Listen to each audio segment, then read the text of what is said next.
Hi hello friends, ಎಲ್ರಿಗೂ ನಮಸ್ಕಾರ. ಮನೆ ಅಡುಗೆಗೆ ಸ್ವಾಗತ. ಇವತ್ತಿನ ವಿಡಿಯೋದಲ್ಲಿ ನಾನು ನಿಮಗೆ ಒಂದು ಸಿಹಿಯಾದ ಕೊಬ್ಬರಿ ಮಿಠಾಯಿ ಮಾಡೋದನ್ನ ತಿಳಿಸ್ಕೊಡ್ತಾ ಇದ್ದೀನಿ.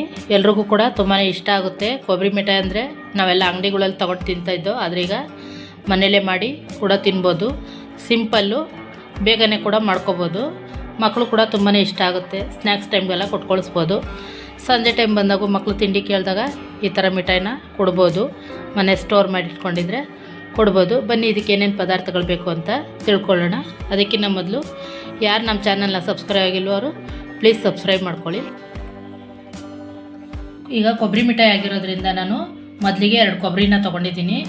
ಕೊಬ್ಬರಿ ಬೇಕಾದ್ರೆ ನೀವು ತುರಿದು ಕೂಡ ಮಾಡ್ಕೋಬೋದು, ಇಲ್ಲಾಂದರೆ ಸಣ್ಣದಾಗೆ ಪೀಸ್ ಮಾಡಿ ಮಿಕ್ಸಿಲಿ ಹಾಕಿ ಈ ಥರ ಪುಡಿ ಮಾಡ್ಕೋಬೋದು. ನಾನು ಮಿಕ್ಸಿಗೆ ಹಾಕಿದ್ದೀನಿ ಪುಡಿ ಮಾಡೋಕ್ಕೆ. ನೋಡಿ, ತುಂಬಾ ಸಣ್ಣದಾಗಿ ಬಂದಿದೆ. 2 ಕೊಬ್ಬರಿ ತೊಗೊಂಡಿದ್ದೀನಿ. ಕೊಬ್ಬರಿ, ಸ್ವಲ್ಪ ಸಕ್ಕರೆ, ಏಲಕ್ಕಿ ಪುಡಿನ ಕುಟ್ಟಿ ತೊಗೊಂಡಿದ್ದೀನಿ. 2 ಸ್ಪೂನ್ ಆಗೋಷ್ಟು ತುಪ್ಪ ತೊಗೊಂಡಿದ್ದೀನಿ. ಬನ್ನಿ ಈಗ ಹೇಗೆ ಮಾಡೋದು ಅಂತ ತಿಳ್ಕೊಳ್ಳೋಣ.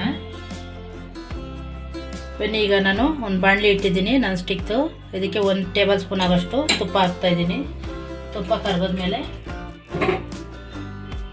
ಈಗ ತುಪ್ಪ ಕರಗಿದೆ. ತುಪ್ಪ ಕರಗಿದ ತಕ್ಷಣ ನಾವು ಕೊಬ್ಬರಿನ ಹಾಕ್ಕೊಳ್ಳೋಣ. ಕೊಬ್ಬರಿನ ಹಾಕ್ಕೊಂಡು ಚೆನ್ನಾಗಿ ಸ್ವಲ್ಪ ಫ್ರೈ ಮಾಡ್ಕೋಬೇಕು.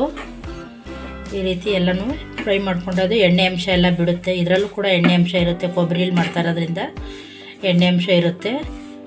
ಲೈಟಾಗಿ ಸ್ವಲ್ಪ ಫ್ರೈ ಮಾಡ್ಕೋಬೇಕು. ಈ ಸ್ವೀಟ್ ತುಂಬಾ ಚೆನ್ನಾಗಿರುತ್ತೆ. ಮಕ್ಕಳಿಗೆಲ್ಲ ತುಂಬ ಇಷ್ಟಪಟ್ಟು ತಿಂತಾರೆ. ಕೊಬ್ಬರಿನ ಹೀಗೆ ಚೆನ್ನಾಗಿ ತುಪ್ಪದಲ್ಲಿ ಹುರಿದಿಟ್ಕೊಂಡಿದ್ದೀನಿ. ಇದಕ್ಕೆ ಈಗ ನಾವು ಸಕ್ಕರೆ ಆ್ಯಡ್ ಮಾಡ್ಕೋಬೇಕು. ಸಕ್ಕರೆ ನೋಡಿ ಹಾಕ್ಕೊಳ್ಳಿ. ಸ್ವೀಟ್ ನಿಮ್ಗೆ ಎಷ್ಟು ಬೇಕೋ ಅಷ್ಟು. 2 ಕೊಬ್ಬರಿಗೆ 1 ಕಪ್ಪಷ್ಟು ಸಕ್ಕರೆ ಹಾಕ್ತಾಯಿದ್ದೀನಿ.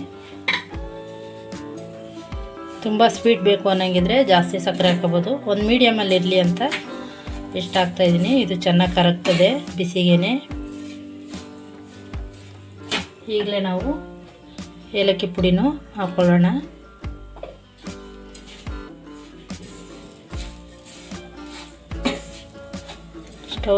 ಸ್ಲೋ ಇದರಲ್ಲಿ ಇಟ್ಕೊಂಡು ಬಿಸಿ ಮಾಡ್ಕೋಬೇಕು. ಈಗ ಲೋ ಫ್ಲೇಮಲ್ಲಿ ಇಟ್ಟು ನಾನು ಸಕ್ಕರೆ ಎಲ್ಲ ಕರಗಿದೆ. ನೋಡಿ, ಈ ಥರ ಪಾಕ ಬಿಟ್ಕೊಂಡು ನೀರು ಥರ ಆಗುತ್ತೆ. ಇದನ್ನು ಇನ್ನು ಸ್ವಲ್ಪ ಫ್ರೈ ಮಾಡಬೇಕು. ಈ ಥರ ಉರಿತಾ ಇದ್ದರೆ ಪಾಕ ಸ್ವಲ್ಪ ಗಟ್ಟಿ ಬರುತ್ತೆ. ಗಟ್ಟಿ ಬಂದಾಗ ನಾವು ತುಪ್ಪ ಸವರಿ ಇಟ್ಕೊಂಡಿರೋಂಥ ತಟ್ಟೆಗೆ ಹಾಕ್ಕೋಬೇಕು. ಬನ್ನಿ, ಈಗ ಪಾಕ ಎಲ್ಲ ತುಂಬ ಗಟ್ಟಿಗಾಗಿ ಚೆನ್ನಾಗಾಗಿದೆ. ಈಗ ಸ್ಟವ್ ಆಫ್ ಮಾಡಿಕೊಂಡು ಮುಟ್ಟಿದ್ರೆ ಗೊತ್ತಾಗುತ್ತೆ ಪಾಕ ಉಂಡೆ ಆಗುತ್ತೆ. ನೋಡಿ, ಉಂಡೆ ಆಗೋದ್ರಿಂದ ನನ್ನ ಕೈ ಯಾವತ್ತು ಕೈ ಆಗಿದ್ದರಿಂದ ಇದಾಯ್ತದೆ. ಉಂಡೆ ಆದರೆ ಚೆನ್ನಾಗೆ ಪಾಕ ಆಗಿದೆ ಅಂತ ಗಟ್ಟಿಗೆ. ಈಗ ಇದನ್ನು ನಾವು ಒಂದು ಪಾತ್ರೆಗೆ ಹಾಕಿ ಪ್ಲೇಟ್ ಎಣ್ಣೆ ತುಪ್ಪ ಸವರಿ ಇಟ್ಕೊಂಡಿದ್ದೀನಿ, ಅದಕ್ಕೆ ಹಾಕ್ಕೋಬೇಕು.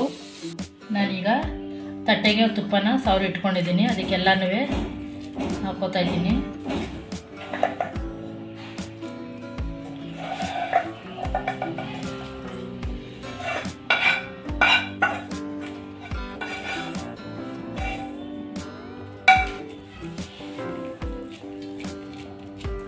ಈ ಥರ ಹಾಕ್ಕೋಬೇಕು. ತೆಳ್ಳಗೆ ಸುತ್ತ ಹಾಕ್ಕೊಂಡು ಇದನ್ನು 1 ಅವರ್ ಬಿಡಬೇಕು.